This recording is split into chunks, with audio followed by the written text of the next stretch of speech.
భారత్ మాతా key. బాగుందన్నా, ఇంతమంది మేము ఒకరి దగ్గర మన తల్లికి జై కొడతా ఉన్నాం. ఒకసారి అంటే వీళ్ళు నిలబడ్డోళ్ళు ఫోన్లు పట్టుకున్నారు కానీ కూర్చున్న వాళ్ళు ఎవరు కూడా ఫోన్లు పట్టుకోలేదు కాబట్టి ఒక్కసారి మన రెండు చేతులు పైకని చెప్దాం, భారత్ మాతా కీ. ఎంత అద్భుతంగా ఉన్నది, చూడ ముచ్చటగా ఉన్నది. నాకైతే చూస్తుంటే వీడికెళ్ళి చాలా చాలా ఆనందంగా ఉన్నది. ఇంతకుముందు అంటే ముఖ్యంగా వేదికపై ఉన్నటువంటి పెద్దలందరికీ, ముఖ్యంగా స్వామివారికి నమస్కరిస్తూ మీరందరూ కూడా ఈరోజు సనాతన ధర్మం భారతదేశం ఇంతమంది ఒకే దగ్గర అంటే ఒక గుడి ప్రాంగణంలో ఎవరైనా ఉగాది అంటే ఏందయ్యా అంటే మనం ఇంట్లో పచ్చడి చేసుకున్నామా, తిన్నామా, తాగినామా, మంచి మంచిగా భక్షాలు భిక్షాలు అన్ని తినేసినామా, గుడికి పోయినామా, దర్శనం చేసుకున్నామా, తీర్థం ప్రసాదం పుచ్చుకున్నామా, మళ్ళీ ఇంటికి పోయినామా. అది కాకుండా ఏందయ్యా మరి గుడికి పోయే లైన్ ఒక సపరేట్ ఉన్నది. ఆ గుడికి పోయే లైన్ కాకుండా ఇక్కడ ఇంతమంది కూర్చున్నారు. మరి ఎందుకోసం కూర్చున్నారు వీళ్ళంతా ఎందుకోసం కూర్చున్నారయ్యా అంటే, అమ్మ మీకే చెప్తున్నా, గుడి లైన్లో ఉన్న వాళ్ళందరికీ ముఖ్యంగా ప్రత్యేకించి మీకోసమే చెప్తున్నా, మీకోసమే కూర్చున్నారు వీళ్ళంతా. మీరు ఈరోజు ఎంత సెక్యూర్గా, ఎంత జాగ్రత్తగా, ఎటువంటి బాధ బందీ లేకుండా ఈ లైన్లో పోయి దర్శనం చేసుకొని మళ్ళీ ఇంటికి పోతున్నారు చూసిర్రా.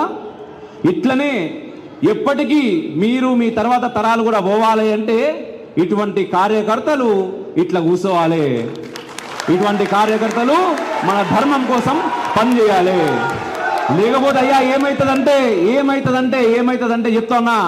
ఇంతకుముందు చెప్పిర్రు గురువు గారు, స్వామివారు మేము లోపల మాట్లాడుతున్నప్పుడు చెప్పిర్రు ఒక మాట, ధర్మం మనకు దూరం కాదు, మనం ధర్మానికి దూరం అవుతాం.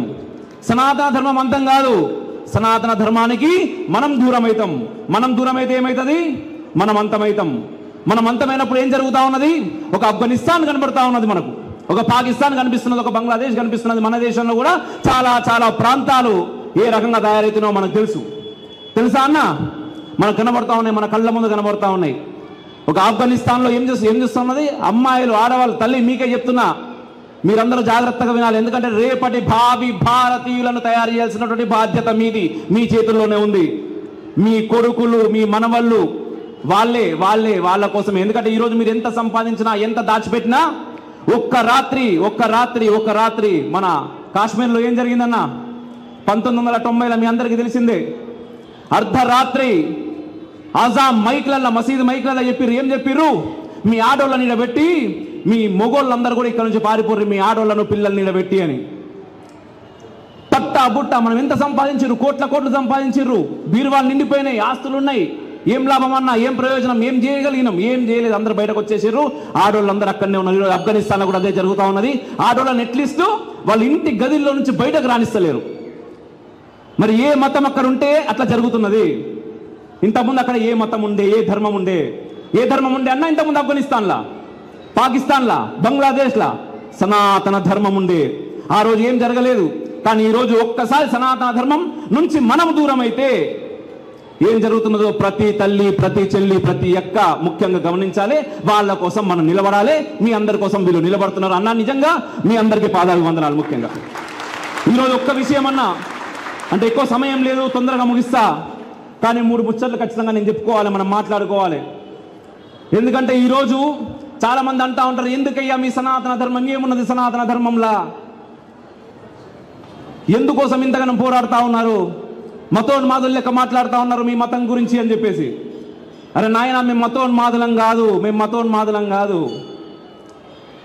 మేమెందుకు మా ధర్మం గురించి పోరాడుతున్నామంటే, మా ధర్మం బాగుంటేనే నువ్వు బాగుంటావు.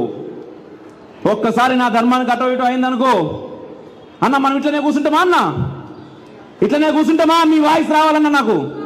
కూర్చుంటామా ఇట్లా? ధర్మం కొంచెం అటు ఇటు వచ్చినా బరాబర్ లేస్తామన్నా. మేము లేస్తే మీరు నుండి కష్టమన్నా. అందుకోసమే ధర్మాన్ని కాపాడాల్సిన బాధ్యత మాది మాత్రమే కాదు, మీ అందరిది కూడా. ఈ దేశంలో పుట్టిన, ఈ దేశం నాది అనుకునేటటువంటి ప్రతి పౌరుడిది. అయితే ముఖ్యంగా అన్న ఒక 3 విషయాలు ఈరోజు మనని బాగా కలవరపరుస్తున్నాయి. ఎందుకంటే యూత్ ప్రపంచం మొత్తం మీద అయ్యా యూత్ ఎక్కువ పర్సెంటేజ్ ఎక్కడుంది అంటే భారతదేశంలోనే ఉన్నది. యువత సాధించలేదంటూ ఏది ఉండదు. మరి అటువంటి యువతని కొన్ని దశాబ్దాలు, కొన్ని శతాబ్దాలు మన మీద ఇతరుల దండయాత్రలు జరగడం చేత ఒక బానిసత్వపు భావజాలంలోకి మనం వెళ్ళిపోయినాం. సొంతంగా మన కాళ్ళపైన మనం నిలబడాలంటే భయం. ఏం చేస్తా ఉన్నారు? చిన్నప్పటి నుంచి మనకు స్కూళ్ళలో కానీ కాలేజీల్లో కానీ చివరికి ఇంట్లో తల్లిదండ్రులు కూడా భయపడతా ఉంటారు. అరే ఎందుకు భయపడతా ఉన్నారు? నా కొడుకులు నా కూతుర్లు బాగా చదవాలి, ₹1,00,000 జాబ్ చేయాలి, బాగా చదవాలి, 10 లక్షల జాబ్ చేయాలి, బాగా చదవాలి, ₹1,00,000 జాబ్ చేయాలి. అరే ₹1,00,000 జాబ్ కాదు, 10 మందికి నువ్వు జాబ్ ఇచ్చేలాగా ఎదుగు అని చెప్పలేకపోతున్నాం మనం. ఎందుకు చెప్పలేకపోతున్నాం అన్న? ఇక్కడ భయం, పిరికితనం. ఎందుకు వచ్చింది ఈ భయం, ఈ పిరికితనం? బానిసత్వపు భావజాలం. కొన్ని వందల ఏళ్ళు మన పైన విదేశీయులు దండయాత్రలు చేసిర్రు. కొన్ని వందలు మన గెలుపంటనే తెలియదన్న అట్లాంటి టైంలో వచ్చింది ఆయన మహానుభావుడు ఛత్రపతి శివాజీ మహారాజ్. 17 ఏళ్ల వయసులో వచ్చిందన్న తొలి విజయం చూసింది ఈ తల్లి భరతమాత. దాదాపుగా 300 ఏళ్ల తర్వాత 17 ఏళ్ల వయసులో ఈరోజు ఏం చేస్తున్నారన్న మనలు? ఏం చేస్తున్నాం మనం? స్కూలు, కాలేజు ఏం జరుగుతూ ఉన్నది? Drugs mafia. జూబ్లీ స్కూళ్ళన్నా చిన్న చిన్న పోరగాళ్ళు డ్రగ్స్కి అలవాటు పడిపోతూ ఉన్నారు, కాలేజీలలో డ్రగ్స్కి అలవాటు పడిపోతూ ఉన్నారు. మొన్న ఒక అమ్మాయి లవ్ మ్యారేజ్ చేసుకోన్నారు. ఎక్కడబ్బా గుర్తుందా నీకేమన్నా యోగేష్? మీరట్లా కదా, మీరట్లా లవ్ మ్యారేజ్ చేసుకున్నారు ఇద్దరు భార్యాభర్తలు. ఆ భర్త ఒక బాబు పుట్టిండు, ఒక 6 సంవత్సరాలు, పాపనో బాబో. పుట్టిన తర్వాత భర్త ఏంటిది పాపం, సంపాదన సరిపోతలేదు, మనం ఎక్కువ సంపాదిస్తే ఇంకా మంచిగా ఉంటాం నువ్వు నేను పాప అనే ఉద్దేశంతో వేరే దేశంలోకి పోయిండు. వేరే దేశంలో పోయి అక్కడ ఆయన పనిచేస్తూ ఉంటే ఈ దేశంలో ఉండే భార్య డ్రగ్స్కు బానిసయ్యి, ఆ భర్త తిరిగి తన లైఫ్లోకి వస్తే ఎక్కడ డ్రగ్స్ నాకు దూరం అయిపోతాయో అని చెప్పి అంత దరిద్రపు హీనపు ఆలోచన చేసి భర్తని వేరే లవర్ తోటి కలిపి, ఎవడు వాడు డ్రగ్స్ ఎవరైతే అలవాటు చేసిరో వాడితో కలిపి భర్తను ముక్కలుగా నరికి ఒక బకెట్లో పెట్టేసి సిమెంట్ వేసి కప్పేసారు. ఆ పసి పాప మా నాయన ఆ బకెట్లో ఉన్నాడు, మా నాన్న ఆ బకెట్లో ఉన్నాడు అని చెప్పేసి ఏడుస్తా ఉన్నది పక్కకు చూపించుకుంటా. అంటే అంత దరిద్రపు భావజాలంలోకి ఎత్తుకుపోతున్నాం మనం. మన మెదడు అన్కాన్షియస్లోకి వెళ్ళిపోతున్నాం మనం. ఏది తప్పు ఏది కరెక్ట్ అనే విషయం కూడా మనకు తెలుస్తలేదు. అంటే కొన్ని సంవత్సరాలు ప్రేమించి పెళ్లి చేసుకున్నటువంటి ఒక భర్తనే ఒక డ్రగ్స్ కోసం చంపేసేంత స్థాయికి దిగజారిందంటే ఆ మహిళ పసిపిల్లలన్నా గుండె తరుక్కపోతా ఉన్నది. స్కూళ్ళల్లో చూస్తూ ఉంటే, కాలేజీలలో చూస్తూ ఉంటే గుండె తరుక్కపోతున్నదన్న. వాడికి ఏం తెలియదన్న, ప్రపంచం తెలియదన్న. తల్లిదండ్రులు ఈరోజు ఏమైందన్న, మన కార్పొరేట్ 10 లక్షలు సంవత్సరానికి కట్టే స్కూల్ అయితే నా కొడుకు మంచిగా చదువుతాడనే ఒక అది. ఆ 10 లక్షలు సంపాదించడానికి ఇక్కడ తల్లి తండ్రి ఇద్దరు రన్ సంపాదించాలి. పొద్దున పోవాలి రాత్రి పోవాలి, మరి వీడిని ఎవరు చూసుకోవాలి? వీనికి సంస్కారం ఎవరు నేర్పియాలి? వీని స్కూల్లో ప్రోగ్రెస్ కార్డులు కాదన్నా మనం చెప్పాల్సింది, సంస్కారం నేర్పియాలి, ధర్మం నేర్పియాలి. అప్పుడు ఏది తప్పు ఏది కాదు అనే విషయం వాడికి అర్థమవుతుంది. అది మనకు లేదు. ఎక్కడ మిస్ అవుతున్నాం మనం? ఇది ఖచ్చితంగా నిజంగా ఈరోజు ఉగాది ఒక పండుగ, ఒక ఫెస్టివల్ అన్నా, ఈ పండుగ రోజు ప్రతి ఒక్కరు కూడా ఇంట్లో నా కుటుంబంతో ఉండాలి అని వాళ్ళు అనుకుంటారు, మీరు కూడా అనుకుంటారు. కానీ కుటుంబాన్ని వదిలి ఈ దేశమే నా కుటుంబం అనుకొని ఇక్కడికి వచ్చిర్రన్న మీ అందరికీ మరొక్కసారి మీరే చప్పట్లు కొట్టుకోవచ్చు అన్న. ఎందుకంటే మనకు కావాల్సిందే ఇది. నేను మాత్రమే బాగుంటే ఈ దేశం బాగుండదు. స్వార్థం ఉండాలన్న, ఖచ్చితంగా మనకు అందరికి స్వార్థం ఉండాలి. ఈ దేశం మొత్తం నాది అనే స్వార్థం ఉండాలి. ప్రపంచానికి భారత్ని విశ్వగురువుని చేస్తా అనే సంకల్పం మన లోపల ఉండాలి. ఆ సంకల్పం మీ అందరి లోపల ఉన్నది కాబట్టి ఈరోజు మీరు ఇక్కడ ఉన్నారన్న. డ్రగ్స్ అని గురించి మనం మాట్లాడుతూ ఉన్నాం. ఖచ్చితంగా దీని గురించి అవగాహన అంటే ఇక్కడ ఉన్న వాళ్ళందరికీ కూడా అంతో కింద ఖచ్చితంగా మనకు తెలుసన్న. ఎట్ ది సేమ్ టైం నా ఉద్దేశం ఏంటంటే, మీరు ఇక్కడ కూర్చున్న వాళ్ళు ప్రతి ఒక్కళ్ళు మినిమం మీరు పొద్దున్న లేచినప్పుడు రాత్రి 12 దాకా ఒక 100 మందిని కలుస్తారన్న. 100 మందిని కలవకుండా మనం బండమన్నా. ఆ 100 మందిలో వాడు వినకపోయినా చెప్పే ప్రయత్నం చేయండి అన్న. మన పిల్లలన్నా, మన భావితరాలన్నా చచ్చిపోతున్నారు, మారిపోతున్నారు, అడిక్ట్ అయిపోతున్నారు. వాళ్ళని మార్చాల్సినటువంటి అవసరం ఉన్నది. ఎందుకంటే ఈ దేశం కోసం. ఆ పిల్లల్లో మన పిల్లలు కూడా ఉంటారన్న. సో దయచేసి మీరందరూ నా విజ్ఞప్తిని అంగీకరిస్తారని అనుకుంటున్నా. అంగీకరిస్తారా అన్న? చెప్పే ప్రయత్నం చేస్తారా? ఖచ్చితంగా చేయరన్నా ప్లీజ్. నా రిక్వెస్ట్ ఇది. ఆ బాధ్యత మీరు తీసుకుంటారని నేను అనుకుంటున్నా అన్న. ఇక్కడ రెండో విషయం, ఇంతకుముందు మూడని మనం మాట్లాడినాం, బెట్టింగ్ యాప్స్ అన్న. ఈ మధ్య కాలంలో చాలామంది అంటే సోషల్ మీడియాలో ఏదో వస్తూ ఉన్నాయి బెట్టింగ్ యాప్స్ తోటి. ఇది ఈ మధ్య కాలంలో కాదన్న, ఎప్పటి నుంచో జరుగుతూ ఉన్నదన్న. చచ్చిపోతున్నారన్న, ఛిద్రమైపోతున్నాయి కుటుంబాలు. ఎవరన్నా ఒక కుటుంబానికి అంటే ఏమైందన్న, మన దరిద్రం చెప్తాను. ఒక ముచ్చట ఏంటంటే, మన ముఖ్యంగా సనాతన ధర్మం హిందువుల దరిద్రం ఏంటిదయ్యా అంటే, ఈ రోజుల్లో ఒక కుటుంబంలో నలుగురు ఉంటారన్న. ఒక తల్లి, ఒక తండ్రి, వాళ్ళకి 2 పిల్లలు, లేకపోతే ఒక పిల్లగాడో, లేకపోతే ఒక పిల్లను. వాళ్ళ అమ్మ నాయన పెద్దోళ్ళు ఉండరు, వాళ్ళు ఎక్కడో ఉంటారు, వీళ్ళు ఎక్కడ. ఎందుకంటే న్యూక్లియర్ ఫ్యామిలీస్, గ్లోబలైజేషన్ అయిపోయింది.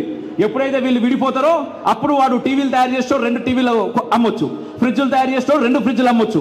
వీళ్ళందరూ ఒకటే కుటుంబం ఉన్నారనుకోర్రి, ఈ మొత్తం కుటుంబానికి ఒకటే ఫ్రిడ్జ్ అమ్ముతాడు వాడు. సో వాడిని మార్కెట్ పెంచుకోవడానికి వాడు ఎన్ని రకాలుగా మనల్ని విడగొట్టానో అన్ని రకాలుగా మనల్ని విడగొడుతున్నాడు. మనం విడిపోతా ఉన్నాం, మనకు తెలియదు ఆ విషయాలు, మనం అర్థం చేసుకునే ప్రయత్నం చేయం, మనం విడిపోతా ఉన్నాం. చెప్పడానికి ఎవరు లేరు మన దగ్గర.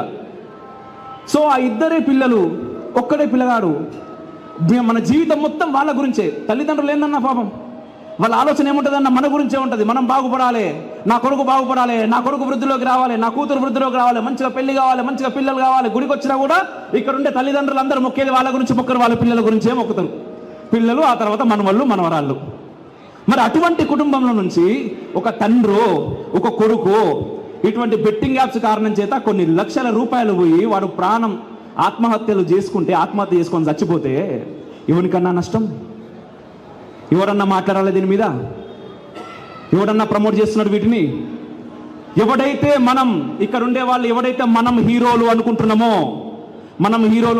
మనకు వాళ్ళే కొన్ని కోట్ల రూపాయలు తీసుకొని ప్రమోట్ చేస్తూ ఉన్నారు.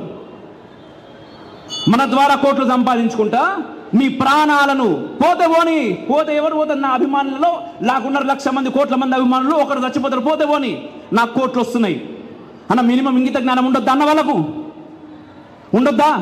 అరే వీళ్ళ ద్వారా నేను సంపాదిస్తున్నప్పుడు అరే నాకేం మంచి చేయగలరా నాయన, నువ్వు చేయకున్నా సరే కానీ చెడు చేస్తున్నారు కదా, చస్తున్నారన్న. ప్రాణాలు పోతా ఉన్నాయి. హీరోలు ఎంతమంది అన్న, ఇంతమంది హీరోలు, ఎంతమంది హీరోయిన్లు ఈరోజు ఉంటే యూట్యూబ్ ఛానల్లో ఎంతమంది ఇన్ఫ్లుయెన్సర్లు అన్నా మీరు చూడకపోతే వాళ్ళకి వ్యూస్ వస్తున్నాయా? మనం చూసే కదా వాళ్ళకి వ్యూస్ తెప్పిస్తున్నాం, మనం చూసే కదా వాళ్ళ స్టార్లను తయారు చేస్తున్నాం, మనం చూస్తేనే కదా క్రికెట్ స్టార్లు అన్న, దేవుళ్ళు అన్న మనకు క్రికెటర్లు.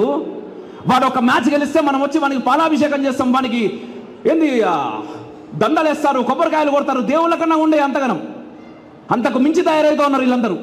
ఒక సినిమా హీరో ఏదన్నా ఒకటి సినిమా రిలీజ్ అవుతున్నదంటే, ఆడియో ఫంక్షన్ అవుతా ఉన్నదంటే కొట్టుగా చచ్చిపోతున్నారు. దాంట్లో కూడా తొక్కిసలాటలు చచ్చిపోతున్నారు, ప్రీమియర్ షోలలో చచ్చిపోతా ఉన్నారు. ప్రాణాలు ఇస్తున్నారన్న వాళ్ళ కోసం. మరి వాళ్ళు మనల్ని ఎట్లా చూడాలన్నా అన్న? మీరే కదన్నా వాళ్ళకి దేవుళ్ళు. మరి అట్లా చూస్తున్నారా? అట్లా గమనిస్తూ ఉన్నారా వాళ్ళు? లేదు. ఈ ప్రాణాల మీద పేలాలు ఏరుకుంటున్నారు వాళ్ళు. బెట్టింగ్ యాప్స్ను ప్రమోట్ చేస్తూ ఉన్నారు. బెట్టింగ్ యాప్స్ ప్రమోట్ చేసి అంటే మన హీరో చెప్పిండు థమ్స్అప్ తాగు, నా హీరో చెప్పిండు నేను థమ్స్అపే తాగుతా, పెప్సీ తాగు, బీర్ తాగు, ఇంకోటి తాగు, అది తిను, ఇది తిను. బెట్టింగ్ యాప్ అమ్మ నేను పెట్టాగానే నాకు చూడు రాత్రి కోటేశ్వరు. వాడు ఆల్రెడీ కోటేశ్వరుడే, వాడు యాడ్ చేస్తాడు. ఏంది నేను బికారి కానీ అడుక్క తింటానా, రాత్రికి రాత్రి నా మొబైల్లో నేను యాడ్ కొట్టంగానే, ఈ యాప్ పెట్టంగానే నాకు కోట్లు వచ్చినాయి. మా హీరోకి వచ్చినాయి. మా హీరో నన్ను మోసం చేస్తాడా? నేను అభిమానిని పిచ్చి నా కొడుకుని ఇక్కడ. నేను అదే యాప్ డౌన్లోడ్ చేస్తా, నేను బెట్టింగ్ పెడతా. మా చెల్లె కోసమో, మా చెల్లె పెళ్లి కోసమో, లేకపోతే వాళ్ళ ఫీజు కోసమో పక్కకు పెట్టి మా నాయన జీవితం మొత్తం దారపోసి పక్కకు పెట్టిన 3 లక్షలు 4 లక్షలు ఉంటే అవి తీసుకొచ్చి దాంట్లో పెడతా. నా స్వార్థం ఏందన్నా? ఏం చేయలేకపోతున్నా. మా నాయనకి ఇట్లా నన్ను సహాయం చేస్తా. 4 లక్షలు పెడితే పొద్దుడికి 10 లక్షలు వస్తే నాయనా నేను సంపాదించిందే, నీ కొడుకు ప్రయోజకుడు ఏంటి అని చెప్పుదామనే ఒక ఆలోచన. ఎవరు చెప్పిండు? నయ్యా నీకు ఇది? నా హీరో చెప్పిండు కాబట్టి కరెక్టే అవుతుంది అని ఒక పిచ్చి నమ్మకంతో వీడు చేస్తే ఏమవుతున్నదన్నా? రాత్రి క్షణంలో 3 లక్షలు పోతే తెల్లారి ఆ తల్లిదండ్రులకు ఆ పెళ్లి కావాల్సిన చెల్లెకి ముఖం చూపెట్టుకోలేక ఏమవుతున్నారన్న? పిల్లలు ఆత్మహత్యలు చేసుకుంటా ఉన్నారు, చచ్చిపోతున్నారన్న. మన కళ్ళ ముందు, మీ కళ్ళ ముందు ఎంతమంది లేరన్నా? వార్తలు చూస్తలేరా అన్న? రోజు పొద్దుగాల ప్రతిరోజు చస్తున్నారు. దయచేసి అంటే ఒకటే అన్న, నా ఉద్దేశం ఏంటంటే ఇంత ఆవేదన మీ దగ్గర అంటే ఎందుకు చెప్తున్నా అంటే లైక్ మైండెడ్ పీపుల్ అంటూ ఉంటాం కదా, మనలాంటి వాళ్ళు మనకు కలిసినప్పుడు ఆనందం కనిపిస్తూ ఉంటుంది, లోపల ఉన్నటువంటి మాటలన్నీ బయటకు వస్తూ ఉంటాయి. ఎందుకంటే అరే వీళ్ళు కూడా మన లెక్క ఆలోచిస్తున్నారు. ఇటువంటి ఈ రోజు ఉన్నటువంటి మన దేశంలో దేశం గురించి ధర్మం గురించి ఆలోచించే వ్యక్తులు చాలా తక్కువైపోయారు. అటువంటి తక్కువైన జనాల్లో మీరు అందరూ ఉన్నందుకు చాలా ఆనందంగా ఉన్నది. అందుకోసం నా బాధను మీతో పంచుకుంటున్నాను అంతే. ఎందుకంటే ఇది రేపటి నాడు మీలో ఎవరైనా ఒక్కళ్ళైనా, నేను ఇంతకుముందు చెప్పినట్టు రోజు ఈ మాట చెప్తా ఉంటే 10 మందిలో ఒక్కడు మారినా ఈరోజు నేను మాట్లాడుతున్న ఈ మాటలకు ఒక ఫలితం ఉంటుందని నా ఆశ అన్నకంతే. అన్న మూడోది అతి భయంకరమైందన్న, లవ్ జిహాద్. తెలుసా అన్న ఇక్కడ లవ్ జిహాద్ గురించి ఎవరికన్నా? అన్న మీ గొంతులు బయటకు రావాలన్నా, మీ గొంతులు బరాబర్ బయటకు రావాలి. ఎందుకంటే మాట్లాడాల్సింది మనమే, మార్పు తీసుకురావాల్సింది మన గొంతే. మనం మాట్లాడితేనే ఈ దేశంలో మార్పు వస్తుంది. ఎందుకంటే ఇన్ని సంవత్సరాలు మన గొంతులను తొక్కే ప్రయత్నమే చేసిర్రు, మన గొంతులని తొక్కే ప్రయత్నమే చేసిర్రు. ఇకనైనా మనం లేవకపోతే గొంతులే కాదు మనము కూడా ఉండం. కాబట్టి ఇకనైనా మన గొంతులు ఖచ్చితంగా పైకి లేవాలి. అన్న మాట్లాడుతూ ఉంటారన్న, ఇప్పుడు నేను లవ్ జిహాద్ అనగానే ఈ వీడియో చూసినట్టు కింద కామెంట్ పెడతారు, అరే ఏమున్నారా మతోన్మాదులు, ఏం మనుషులరా మీరు, ప్రేమ విషయంలో కూడా మతం తీసుకొస్తారు. ప్రేమ రాది స్వచ్ఛమైన ప్రేమ విషయంలో మతోన్మాదం లవ్ జిహాద్ అని చెప్పేసి ఇట్లా మాట్లాడుతూ ఉంటారు మీరు అంటారు. అన్న నాకు చిన్న డౌట్ అన్న. ప్రేమ అనేటటువంటిది స్వచ్ఛమైనది, అందరికి ఒకటే. ఈ దేశంలో పుడతారన్నవాడు ఇదే దేశంలో మనతోటే ఉంటారన్న, ఈ గాలి పిలుస్తారన్నా, ఈ నేలపైనే ఉంటారన్నా, మనతో పాటే తింటారన్నా. కానీ మనకు వర్తించే చట్టాలు మాకు మాత్రం వర్తించొద్దు. కామన్ సివిల్ కోడ్ తీసుకొస్తామంటే ఉరికొస్తా ఉంటారు ఇట్లా రోడ్ల మీదకి. అక్కడ సమానం కాదు, ప్రేమ విషయంలో సమానం అవుతాం. ఏడికెళ్ళి అవుతామన్నా ప్రేమ విషయంలో సమానం. మరి అక్కడ గాంధీ మేము మైనారిటీలం కాబట్టి మమ్మల్ని బుజ్జగించే రాజకీయాలు చేయాలి. రాజకీయ నాయకులు ఇల్లు అందరికంటే ముఖ్యంగా మనం మార్చాల్సింది, మన గొంతు విప్పాల్సింది వీళ్ళ మీద. ఎప్పుడైతే వీళ్ళు చక్కగా ఉంటారో, అంటే దేశానికి రాజు చక్కగా ఎప్పుడైతే ఉంటాడో అప్పుడు మిగిలిన అన్ని సెట్ అవుతాయి.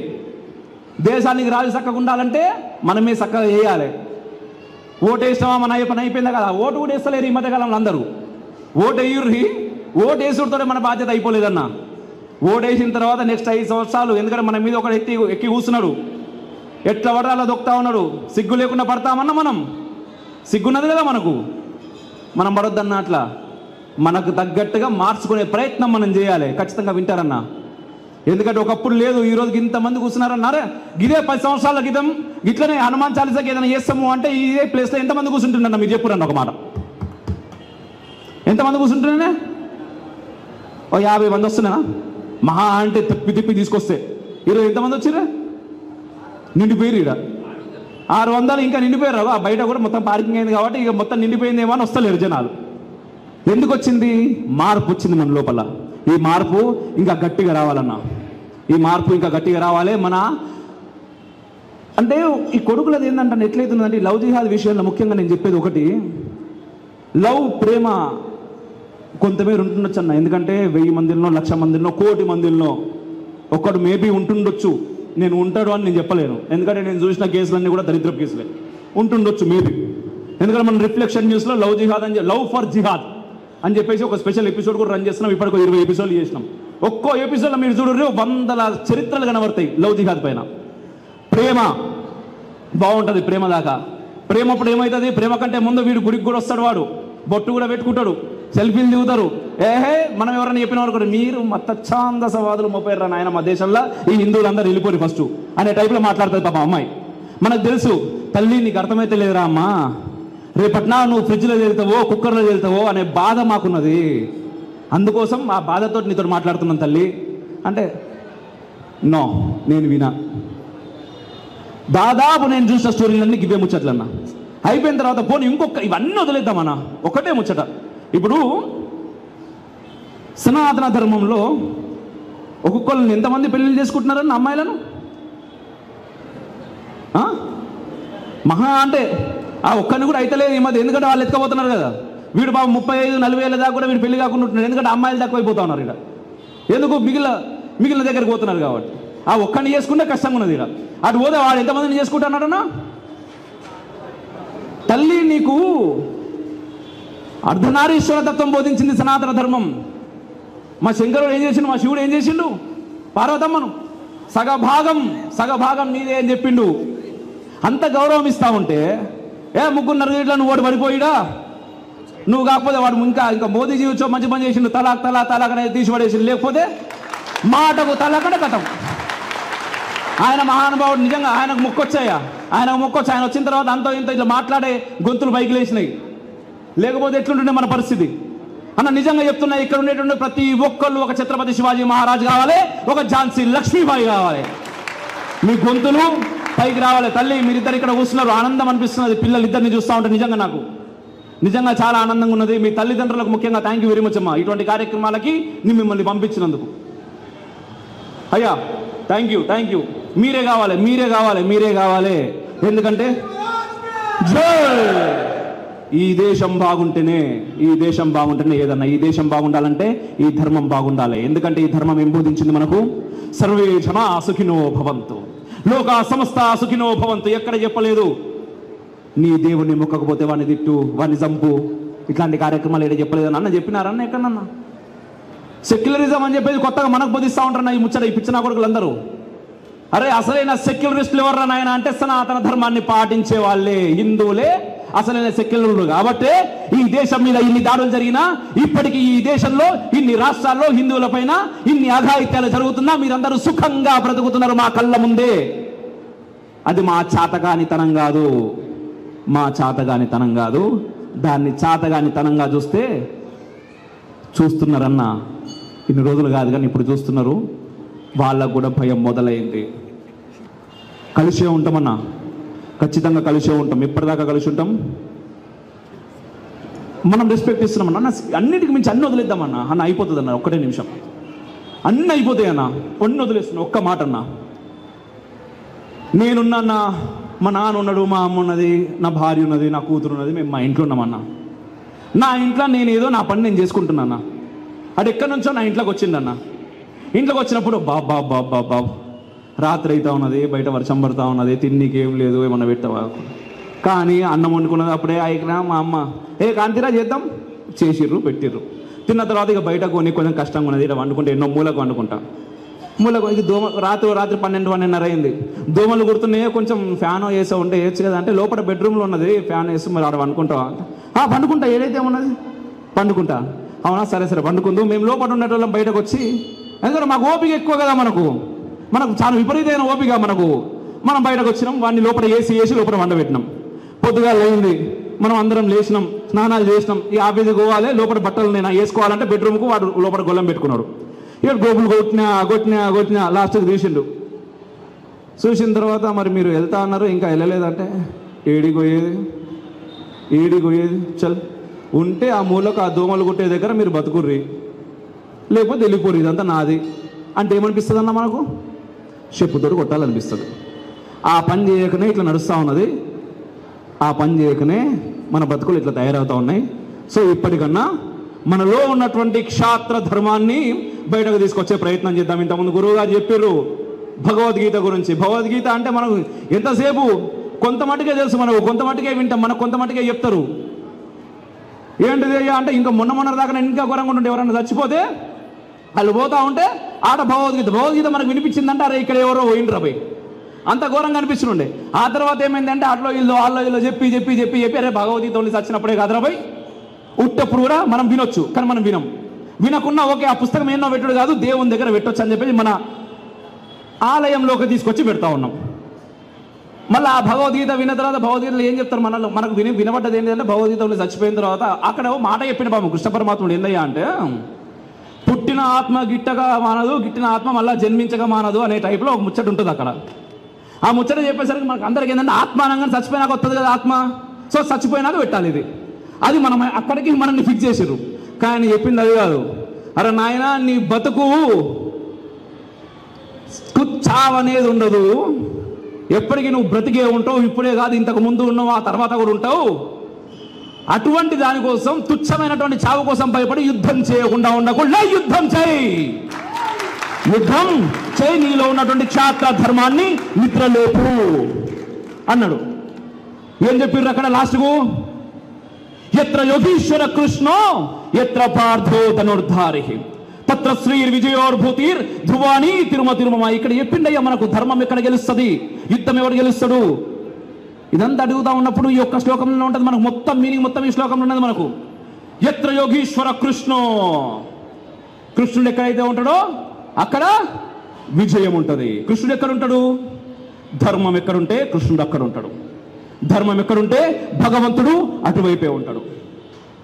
ఇంకో విషయం చెప్పింది అక్కడ, యత్ర పార్థో, పార్థుడు అంటే ఎవరు, అర్జునుడు. అర్జునుడు ఉన్న దగ్గర కూడా విజయం ఉంటుంది. కానీ అర్జునుడు ఎట్లా ఉండాలి, యత్ర పార్థో ధనుర్ధారి, ధనుస్సును చేతిలో పట్టుకొని రా నా కొరక రా చూసుకుందాం అని క్షాత్ర ధర్మంతో సిద్ధంగా ఉంటే అప్పుడు విజయం వస్తుంది. కానీ ఆ ధనుస్సును పక్కన పడేసి ఇక నా అన్న, నా తమ్ముడు, మా పిన్న ఆయన, నేను ఇక్కడ యుద్ధం చేయలేను, కృష్ణ పరమాత్మ నన్ను గెలిపించు, నేను ఈ రథం మీద ఉట్టిగానే కూర్చుంటా అంటే వస్తుందా, మనకు రాదు. మనం ధర్మం కోసం యుద్ధం చేయాలి. ఆ యుద్ధం అన్ని రకాలుగా ఉండాలి. యుద్ధం అనగానే ఓన్లీ బుల్లెట్లతో చేసేదే కాదన్న, గొంతుతో చేసేది కూడా యుద్ధమే, పెన్నుతో చేసేది కూడా యుద్ధమే. ఇంతకుముందు పిల్లలు ఇద్దరు తమ్ముళ్ళు యోగాతో చేస్తున్నారు యుద్ధం. ఆ ఇద్దరు తమ్ముళ్ళకి ఖచ్చితంగా మనం చప్పట్లు కొట్టాలి. మనం చేసే పనిలో అన్న మనం నిజంగా చెప్తున్నా కదా, ప్రతి స్త్రీ అంతకు మించి అందరికి మించి చెప్తున్నా, తల్లులు అమ్మ మీ అందరికీ పాదాభివందనం చేసి చెప్తున్నా, మీ చేతుల్లోనే ఉందమ్మా మన భావి భారతం. ఎందుకంటే మా అమ్మ చెప్తే నేను ఎంత పెద్దోడినైనా. సో మీ కొడుకులు, మీ పిల్లలు మీరు చెప్తేనే వింటారు. మీరు చిన్నప్పటి నుంచి ఎప్పుడు ఇంతకుముందు సారి చెప్పిండు బొట్టు పెట్టుకోరు అని, బయట వాళ్ళు ఎవరో బొట్టు పెట్టుకోమంటే 100 ప్రశ్నలు వస్తాయి కావచ్చు, కానీ ఇంట్లో తల్లి చెప్తే మూసుకొని పెట్టుకుంటాడు వాడు, అని నెక్స్ట్ ప్రశ్న రాదు. అండ్ లాస్ట్ అన్న ఎండ్లో ఉన్నా ఇప్పుడు ఏం లేదు, చాలా మీతోటి ఇంతమంది కూర్చున్నప్పుడు ఏంటంటే మాట్లాడాలనే ఆసక్తి ఎక్కువ వస్తూ ఉన్నది, బట్ సమయం అయిపోతూ ఉన్నది, క్షమించాలి దానికోసం. లాస్ట్ ఒక్క మాట చెప్పి ఎండ్ చేస్తా. ఏం లేదు, మనం హనుమాన్ గురించి కదా ఇదంతా చేస్తున్నది. ఎందుకోసం చేయాలి మరి హనుమాన్ గురించి? ఎందుకంటే మనకు హనుమాన్ రక్ష చాలా అవసరం. అన్న హనుమంతుడిని మన దగ్గర అంటే దేవుని రక్ష ఖచ్చితంగా కావాలి. దానిలో ముఖ్యంగా మీలాంటి మనలాంటి ధర్మం గురించి ఆలోచించి ధర్మం గురించి పనిచేసే వాళ్ళకు హనుమంతుడి యొక్క రక్ష చాలా ఎక్కువ కావాలి. ఎట్ ద సేమ్ టైం ఆయన కూడా ప్రత్యేకంగా మీరు పిలవాల్సిన అవసరం లేదు హనుమంతుడిని. ఎందుకంటే ఇప్పుడు హనుమంతుడు ఎవరి కోసం పనిచేసిండన్నా, శ్రీరామచంద్ర ప్రభువు గురించి. శ్రీరాముని కోసం తన జీవితంలో అసలు ఇంకా ముందు ఆలోచించకుండా, నేను ఇది చేస్తానా అనే ఆలోచన కూడా లేకుండా, ఏదంటే అది ఈ క్షణం ఈ అవసరం వచ్చింది నేను చేసేస్తా కథం, అట్లా మొత్తం చేసిండు. మరి శ్రీరాముని కోసం ఎందుకు చేసిండు, రావణుని కోసం ఎందుకు చేయలేదు? శ్రీరాముడు ధర్మం వైపు నిలబడ్డాడు. రామో విగ్రహవాన్ ధర్మ అంటాం కదా, రాముడే ధర్మం, ధర్మమే రాముడు. రాముడి కోసం నిలబడ్డాడంటే ధర్మం గురించి నిలబడ్డాడు. అట్లనే ఈరోజు ధర్మం గురించి ఎవరెవరైతే ఉన్నారో వాళ్ళందరితో పాటు, మీ అందరితో పాటు ఆ హనుమయ్య ఖచ్చితంగా ఉన్నాడు, దానిలో సందేహమే లేదు. అయితే ఒక చిన్న విషయం మీతో చెప్పి ముగిస్తానా. మొన్న రీసెంట్గా చేరియాల అనేటువంటి ఒక గ్రామంలో ఛత్రపతి శివాజీ మహారాజ్ జయంతి సందర్భంగా ఆ రోజు నన్ను ఇన్వైట్ చేశారు. మనం పోయినాం ఉట్టిగా మాట్లాడుతున్నప్పుడు వాళ్ళందరి ముందు ఒక ప్రపోజల్ పెట్టినాను నేను. ఏంటిదంటే అంటే మనందరం ఒక కుటుంబం అన్న, ధర్మవీరులందరూ కూడా ఒక కుటుంబం. ధర్మం గురించి ఏమొచ్చినా సరే మేము ముందుకు పోతామని చెప్పేసి వస్తూ ఉంటారు. సో వాళ్ళందరూ అట్లా ఉన్నప్పుడు చాలా ఆనందం అనిపించినప్పుడు ఏంటంటే అన్న మీ అందరికి కూడా హనుమంతుని యొక్క అంటే ఒక గురువు ఉండాలన్న. ముఖ్యంగా గురువు లేకుండా పోతే ఆగమాగం అవుతుంది. ఈ మధ్యకాలంలో చాలా మంది ధర్మవీరులే అనే పేరుతోటి ఆగం చేస్తూ ఉన్నారు, ఎందుకంటే గురువు లేకుండా పోతున్నారు కాబట్టి. సో మన అందరికీ హనుమయ్య గురువు, ఆయనను మనం గురువుగా తీసుకోవాలి. ఎందుకంటే హనుమాన్ చాలీసాలు ఉంటుందన్న. ఫస్ట్ శ్రీ గురు చరణ సరోజ రజ నిజ మన ముకుర సుధారి భరనో రఘువర విమలేశ జోధాయక ఫలచారి. ఆయన గురువు, ఆయనకు మించిన గురువు ఇంకెవరు లేరు మనకు. సో ఆయనను గురువుగా చేసుకొని మనం ముందుకు పోవాలి. మరి ఆయనను గురువు చేసుకోవాలంటే మనం చేసుకుంటాం, మన తర్వాత పిల్లలు వీళ్ళ వ్యవస్థ ఎట్లా అన్నప్పుడు నాకు అనిపించి అక్కడ ఒక ముచ్చట చెప్పినా వాళ్ళందరూ అగ్రి అయ్యారు. ఈ శ్రీరామనవమికి కొబ్బరికాయ కూడా కొడుతున్నారు. ఏందయ్యా అంటే అన్నా మనం రోజుకు 5 నుంచి 6 సార్లు మనం వినకూడదు అనుకున్నా కూడా కొన్ని వినాల్సి వస్తూ ఉన్నది కదా. రోజుకు ఒకసారి ఊరు మొత్తం హనుమాన్ చాలీసా వినిపిరన్నా. దానికోసం ఒక 40 నుంచి 50 ఫీట్ల రాడ్ పెట్టి దాని మీద ఒక 10 మైకులు పెట్టి దాని మీద కాషాయ ధ్వజం పెట్టి జెండా పెట్టుర్రి అని చెప్పిన. వెంటనే కింద కూర్చున్న అందరు లేచి మేము చూపిస్తాం, మేము పెడతామని చెప్పేసి నిలబడ్డారు, పైసలు ఇచ్చిర్రు. మన తరపున మనం కూడా ఒక అంతో గింతో అయిన దాంట్లో మేము ఇస్తామని చెప్పినాము. ఈ శ్రీరామనవమికి కొబ్బరికాయ కొడుతున్నారన్న. ఆనందం అనిపించింది. ఆనందమైన ముచ్చట మీ అందరితో పంచుకోవాలని ఉన్నదన్న. ఎందుకంటే రేపన్నాడు మన దగ్గర నుంచి కూడా బరాబర్ వస్తాయన్న, ఇటువంటి అన్ని రావాలన్న. ఎందుకంటే ధర్మం నిలబడాలి కదన్నా, మన కోసం కాదన్నా. ఇక్కడ ఉండే మిగిలిన వాళ్ళందరూ మంచిగా బతకాలంటే ధర్మం మంచిగా ఉండాలి. సనాతన ధర్మం మనకి ఏదైతే నేర్పించిందో అది మనం పాటించాలి. అది మనం పాటిస్తేనే వాళ్ళందరూ మంచిగా బతుకుతారు. వాళ్ళ కోసం ధర్మం బ్రతకాలని చెప్పేసి మరొకసారి ఆ తల్లిని కోరుకుంటూ సర్వే జనా సుజనో భవంతు, అందరూ మంచిగా ఉండాలని కోరుకుంటున్నా. జై హింద్, మేరా భారత్ మహాన్, జై శ్రీరామ్. అన్న మళ్ళీ మర్చిపోయారే, 2 చేతులు పైకి లేవకుండా మనం అసలు చెప్పొద్దు. 2 చేతులు బరాబర్ లేవాలి. జై శ్రీరామ్, జై శ్రీరామ్.